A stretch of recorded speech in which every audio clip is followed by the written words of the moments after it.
In question 1, we're exploring the relationship between the number of hours of TV that students watch and the grades that they get.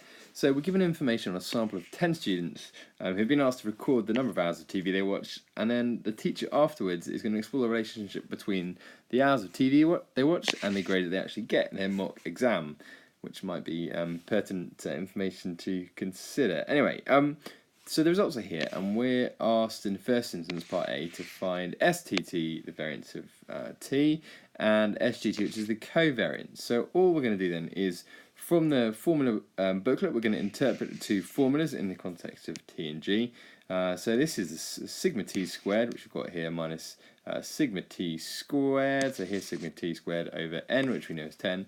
Similarly, we've got the information here for the covariance. Sigma GT is here. Sigma G, sigma T, and N we know is 10. So we can substitute in all that information, and we end up with a variance of T for 2045.6 and a covariance of negative 90.68. In part B, we're asked to find the product moment correlation coefficient, otherwise known as R, for this data. So in order to do this, we are again just going to use interpret the formula from the formula sheet. So the value of R here will be the covariance, SGT, over the square root of the product of the variance of T and G. So if we substitute in the covariance, which we found up here, and then we're going to take the root of the product of the variance of T, which we found here, and the variance of G, which is given to us in the question, substitute those values in, and we get negative 0.714956, but we're asked to give it to three significant figures, so our answer should therefore be negative 0.715.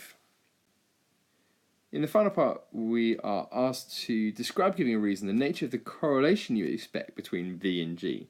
Now, V, we are told, is the number of hours of revision, and G is the grade. So, intuitively here, all we need to say is that we would expect there to be a positive correlation. And the reason that we need to get the extra mark here is that we would expect, broadly speaking, that the more hours that you spend preparing for the exam, V, the greater or the higher the score you would get in the exam, which would be G here. So broadly, we would expect a positive relationship, and that's all we can say about this. And that's all you need to say to get both marks.